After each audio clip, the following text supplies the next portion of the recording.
ದೇವ್ರು ಈ ವ್ಯಕ್ತಿ ದಿನಕ್ಕೆ 7ರಿಂದ 8 litre waste oil engine oil ನ ಕುಡಿತಾರಂತೆ. ಗಾಡಿಗೆ ಹಾಕೋ ಆಯಿಲ್ ಇವ್ರ ಬಾಡಿಗೂ ಬೇಕಂತೆ. ಇವರು ಒಂದಲ್ಲ ಎರಡಲ್ಲ ಬರೋಬ್ಬರಿ 33 ವರ್ಷದಿಂದ ಈ ಇಂಜಿನ್ ಆಯಿಲ್ ನ ಕುಡಿತಾ ಬರ್ತಾ ಇದಾರೆ. 17 ವರ್ಷದ ಹುಡುಗ ಆಗಿದ್ದಾಗ ಇದನ್ನ ಇವರು ಸಾಯಕ್ಕೆ ಅಂತ ಕುಡಿದ್ರು. ಆದ್ರೆ ಇವತ್ತು ಅದೇ ವೇಸ್ಟ್ ಆಯಿಲ್ ಇವ್ರ ದೇಹಕ್ಕೆ ಶಕ್ತಿ ಆಗಿದೆ. ಒಬ್ಬ ವ್ಯಕ್ತಿ ವೇಸ್ಟ್ ಆಯಿಲ್ ನ ಕುಡಿಯಕ್ಕೆ ಹೆಂಗ್ ಸಾಧ್ಯ ಅಂತ ಆಶ್ಚರ್ಯ ಆಗಿ ಚಾಟ್ ಜಿಪಿಟಿಗೆ ಹೋಗಿ can human drink engine oil ಅಂತ ಸರ್ಚ್ ಮಾಡಿದ್ರೆ lungs, liver, kidneys, nervous system ನ ಡ್ಯಾಮೇಜ್ ಮಾಡುತ್ತೆ.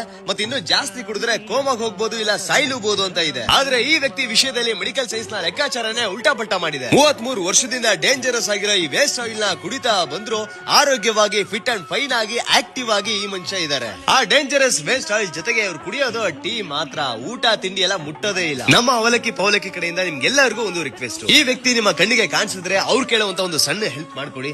ಒಂದು ಟೀ ಕೇಳಬಹುದು, ಇಲ್ಲ ಇರ್ಮುಡಿ ಚಿಲಿಕೆ ಹೂನಾರ ಕೇಳಬಹುದು, ಅದನ್ನ ತಗೊಡಿ ಪ್ಲೀಸ್. ಇವರ ಬಾಡಿಗೆ ಅನ್ನ ಅಂತ ಸೇರೋದೇ ಇಲ್ಲ, ಬರೀ ಆಯಿಲ್ ಕೊಟ್ರೆ ಸಾಕು ಹುಡ್ಕೋತೀನಿ ಅಂತಾರೆ. ಇನ್ನೊಂದು ಗಾಬರಿ ಆಗೋ ವಿಷಯ ಏನಂದ್ರೆ ಇಷ್ಟು ವರ್ಷದಲ್ಲಿ ಇವರು ಡಾಕ್ಟರ್ ಹತ್ರನೇ ಹೋಗಿಲ್ವಂತೆ. ಇದೆಲ್ಲ ಹೇಗ್ ಸಾಧ್ಯ ಅಂತ ಕೇಳಿದ್ರೆ ನಾನು ನಂಬಿರೋ ಅಯ್ಯಪ್ಪನ್ ಪವಾಡ, ಅವಂದೇ ಶಕ್ತಿ ಅಂತ ಹೇಳ್ತಾರೆ. ಇವ್ರ ಹೆಸರು ಕುಮಾರ್ ಅಂತ, ಜನಗಳು ಆಯಿಲ್ ಕುಮಾರ್ ಅಂತಾನೆ ಕರೀತಾರೆ. ಮೂಲತಃ ಇವರು ಶಿವಮೊಗ್ಗದವರು. ಇವರು ಯಾಕೆ ಆ ಇಂಜಿನ್ ಆಯಿಲ್ ಕುಡಿಯಕ್ಕೆ ಸ್ಟಾರ್ಟ್ ಮಾಡಿದ್ರು, ಯಾವಾಗಿಂದ ಸ್ಟಾರ್ಟ್ ಮಾಡಿದ್ರು, ಅನ್ನ ತಿಂದ್ರೆ ಏನಾಗುತ್ತೆ, ಇವರು ನಿಜವಾಗ್ಲೂ ಡಾಕ್ಟರ್ ಹತ್ರ ಹೋಗಿಲ್ವಾ ಅನ್ನೋದ್ರ ಬಗ್ಗೆ ಒಂದು ಕಂಪ್ಲೀಟ್ ಇನ್ಫಾರ್ಮೇಶನ್ ನಮ್ಮ ಮಿಸ್ಟರ್ ಅವಲಕ್ಕಿ ಪವಲಕ್ಕಿ ಯೂಟ್ಯೂಬ್ ಚಾನಲ್ ಇದೆ. ಒಂದ್ಸಲ ಹೋಗಿ ಅಲ್ಲಿಗೆ ನೋಡಿ ಅಂತ ಹೇಳ್ತಾ, ಹಾಗೆ ನಮ್ಮ ಪೇಜ್ ನ ಫಾಲೋ ಮಾಡಿ, ಯೂಟ್ಯೂಬ್ ಚಾನಲ್ ದಯವಿಟ್ಟು ಸಬ್ಸ್ಕ್ರೈಬ್ ಆಗ್ಬಿಡಿ ಪ್ಲೀಸ್.